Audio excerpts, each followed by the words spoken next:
A principios del siglo XX, las exploraciones británicas en Egipto habían despertado un interés inmenso en la arqueología. El descubrimiento de gran cantidades de reliquias y de tesoros avivaba la imaginación. Eso daba lugar a todo un mundo detrás de la investigación, y esto incluía el mercado negro.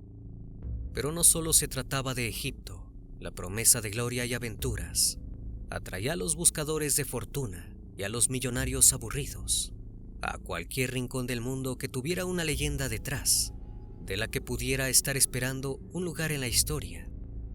América no fue la excepción, y según se cree, fue allí donde se descubrieron unos objetos que hasta el día de hoy no pueden ser explicados. Las calaveras de cristal, uno de los mayores misterios de la arqueología, tiene una historia plagada de contradicciones, verdades a medias y muros que ni siquiera la ciencia actual ha logrado traspasar.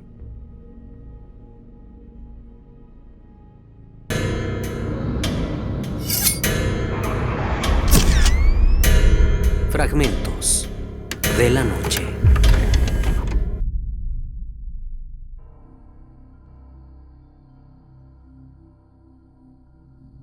Existía una auténtica sed de descubrimientos, museos, asociaciones de todo tipo, fundaciones y coleccionistas estaban en la búsqueda de un pedazo del pasado para exhibir en sus colecciones particulares. Y aunque disponían de fondos y científicos, una cosa era catalogar y analizar los frutos de las expediciones, y otra muy diferente, adentrarse en territorios hostiles y desconocidos, poniendo la vida en juego. Es aquí donde cobran importancia los aventureros, exmilitares, marinos, viajeros con muchas millas de camino y peligros a la espalda. Eran contratados para internarse en selvas, montañas y desiertos, siguiendo leyendas y rumores. Y fue en una de esas expediciones que comenzó la leyenda de los cráneos de cristal, una historia confusa, ya que hay muchos de estos objetos en distintos museos y colecciones de todo el mundo. Aunque muchos de ellos son piezas artesanales, creadas en fechas más o menos recientes, otros no tienen una explicación tan sencilla. Y fue en una expedición de 1924 cuando aparentemente esta historia salió a la luz. El protagonista fue Frederick Mitchell Edge, y como tantos otros exploradores, había sido militar, pescador experto, y había viajado por Rusia, China y el continente africano. Pero no era solo un aventurero, sino que tenía inquietudes como arqueólogo aficionado. Había publicado algunos artículos sobre el tema y varios relatos de aventuras basados en sus experiencias. Era miembro de la Sociedad Británica de Zoología y Arqueología, y aunque no era exactamente un científico, sí era un hombre lo bastante preparado como para estar al frente de una de esas expediciones que se perdían durante meses en territorio inexplorado. Mitchell fue contratado por el Museo Británico para liderar un viaje a las Honduras británicas, lo que hoy se conoce como el territorio de Belice. Partió acompañado de una comitiva de miembros del Museo Británico, un experto en la cultura maya y un fotógrafo. También partió con ellos Lady Richmond Brown, una dama de alta sociedad. Lady Richmond era una de las inversionistas de la expedición, que aceptó dar el apoyo económico con la condición de participar en la expedición. Pero el personaje más relevante de este viaje sería Anna, la hija adoptiva de Mitchell, que al momento de llegar a América para internarse en la selva, solo tenía 16 años. Aunque la expedición tenía el mismo objetivo que todas las demás que partían de las grandes capitales a los rincones más alejados del mundo, es decir, recolectar objetos de valor, Mitchell tenía sus propias expectativas. Como aficionado y con cierto conocimiento del tema, había desarrollado la teoría de que la Atlántida se hallaba en la región de Yucatán, y si no la Atlántida misma, si los restos de la civilización que huyó al continente cuando ésta se hundió en el mar. Con un grupo de más de 100 hombres, entre porteadores indígenas, guías y su propio equipo, Mitchell se internó en la selva. Sería un camino de varias semanas a través de la espesura. El lugar al que se dirigían no era desconocido, pero no había sido explorado y se tenía suficiente información como para estar bastante seguros de que había ruinas de antiguas ciudades o templos sepultados en la vegetación. Después de un viaje agotador, finalmente llegaron al lugar de destino, y no es difícil notar que allí hubo un emplazamiento importante, aunque las construcciones están debajo de metros de tierra y vegetación. La excavación comienza de inmediato, pero es una tarea difícil, y al poco tiempo notan que los edificios están en un estado lamentable, los muros desmoronados, no permiten encontrar entradas entre las rocas desprendidas, y deben apartar grandes cantidades de escombros. Es un trabajo duro y lento, pero es en medio de estas tareas monótonas que ocurre algo extraño. En cierta hora del atardecer, algo brilla en la cima de la enorme montaña de hiedra, tierra y escombros que el equipo de Mitchell estaba despejando. No pueden saber de qué se trata. A plena luz del día, no logran dar con la ubicación exacta del resplandor, pero concentraron sus esfuerzos en esa zona, y la obra avanza lenta pero incesantemente. Varios árboles han caído alrededor del lugar donde se ubica el resplandor, y la estructura de piedra ha colapsado, pero Mitchell ha detectado el olor del misterio y no se detiene ante las dificultades. El 14 de enero de 1924, logró despejar el área de donde provenía el extraño resplandor. Se veía un pequeño hueco, pero ninguno de los hombres podía ir más allá. Era un pequeño agujero en la masa, casi impenetrable, de rocas destruidas. En cambio, Ana, mucho más pequeña, logró introducir casi la mitad de su cuerpo y tocó algo liso y frío. Ese día era su cumpleaños, y salió del agujero trayendo en sus manos el que sería su regalo, una increíble calavera de cristal de cuarzo, casi de tamaño natural. 3 meses más tarde, los obreros indígenas encontraron la mandíbula inferior del cráneo, otra pieza de cuarzo que calzaba perfectamente, como si hubieran sido talladas el día anterior. Y alrededor de ese hallazgo, creció uno de los más desconcertantes mitos modernos. Aunque Mitchell dijo que la calavera había sido fabricada 3600 años atrás, lo cierto es que no podía saberlo. No había manera de poner fecha a una pieza de cuarzo, por tratarse de un material inorgánico, pero al llevar el cráneo a Inglaterra, pronto se vería que no era una reliquia común y corriente.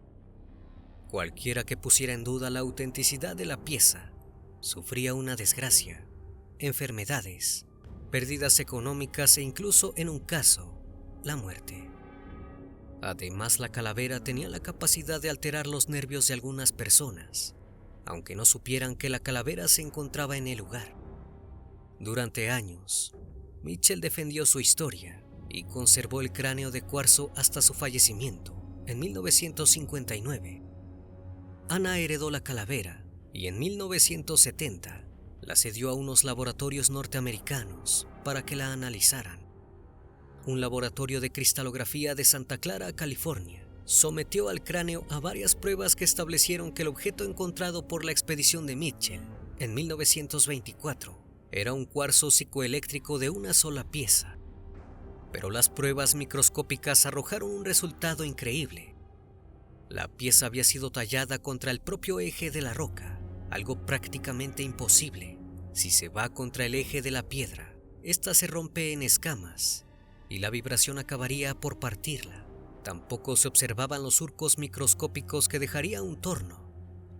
Se especuló con tecnología láser e incluso extraterrestre. Para Ana, siempre fue válida la teoría de su padre adoptivo acerca de la herencia atlante que se había repartido por el mundo después del hundimiento del continente mítico. Ana Mitchells falleció en 2007, dejando la calavera en herencia a su pareja de aquel entonces. Pero la calavera maya no era la única. El mismo Museo Británico ya poseía una desde el año 1890, aunque su origen no estaba del todo claro. Pero en los años siguientes, más calaveras aparecieron, y al parecer venían de distintas partes del mundo. Una se decía que provenía del Tíbet, había otra que provendría de lo más profundo del África. Todas de cuarzo, y todas con diferentes historias, pero con algo en común. Según Anna Michels, la calavera que halló en las ruinas de Belice era prácticamente milagrosa. Además de provocar alteraciones electromagnéticas, podía llegar a causar visiones. Ella misma dijo haber tenido una premonición sobre el asesinato de John Kennedy gracias al cráneo de cuarzo. También decía que podía curar el cáncer haciendo uso de sus vibraciones y que también podía asesinar, aunque jamás dio detalles acerca de eso. Dijo haberla utilizado una vez para acabar con la vida de alguien. Describió cómo los pobladores de Belice le contaron que en manos de un chamán podía lograrse que la persona elegida sucumbiera por el influjo de la calavera, sin importar qué tan lejos se encontrara. Pero nada de esto podía ser probado científicamente. Fue a partir de la década de 1970 que comenzó a circular el rumor de una antigua profecía relacionada con los cráneos dejados como guía y advertencia por los sobrevivientes de la Atlántida. Y aunque es verdad que muchas calaveras de cristal han sido talladas en épocas modernas, desde el siglo XVIII en adelante, hay 6 de ellas, las consideradas auténticas, que aparecieron en circulación mucho antes. Tomando eso en cuenta, el cráneo hallado por la expedición de Mitchell sería el más reciente en aparecer. Aunque los cráneos tienen una marcada presencia en la tradición mística y religiosa de muchas culturas, de acuerdo a la leyenda y las declaraciones de Ana, las calaveras de cristal no solo son objetos de culto, sino objetos prácticos.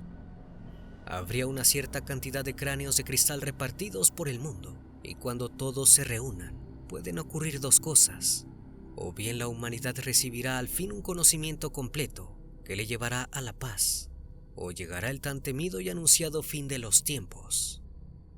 Según esta leyenda, serían 13 esculturas que encierran dentro de sí las respuestas a todas las preguntas y probablemente un poder destructor o purificador, poder que de ser liberado cambiaría el mundo tal y como lo conocemos. Hay quien dice que ambas posibilidades son la misma cosa, pero esta profecía siempre ha mantenido un halo negativo. Son más quienes creen que si todas las calaveras llegan a reunirse, lo que ocurrirá no será nada bueno.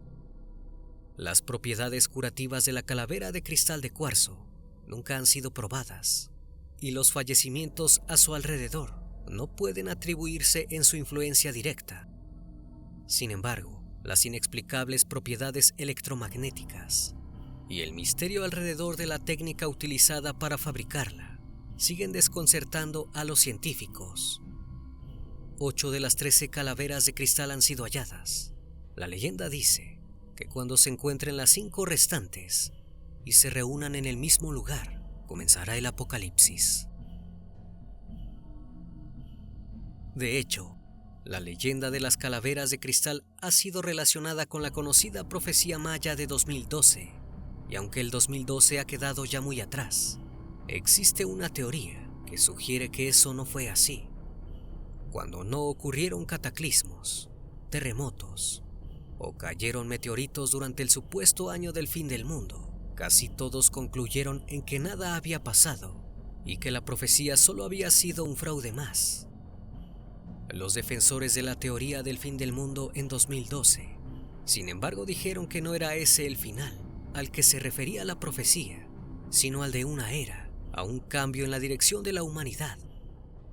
Y fue en 2012 cuando surgió, hasta donde sabemos, cuando una parte de la humanidad comenzó a recordar un pasado diferente al del resto. Podríamos decir que se trata de una coincidencia, como cuando cientos o miles de años atrás, artesanos de todo el planeta se pusieron de acuerdo, sin conocerse ni tener contacto entre sí, para tallar idénticas calaveras de cristal. Espero que esta historia haya sido de tu agrado. Como cada noche, agradezco que estén aquí, disfrutando una historia o una leyenda más de este canal, que cordialmente les abre las puertas para que se suscriban y formen parte de esta gran comunidad. Esto es Fragmentos de la Noche, donde despertamos tus peores miedos. Dulces sueños.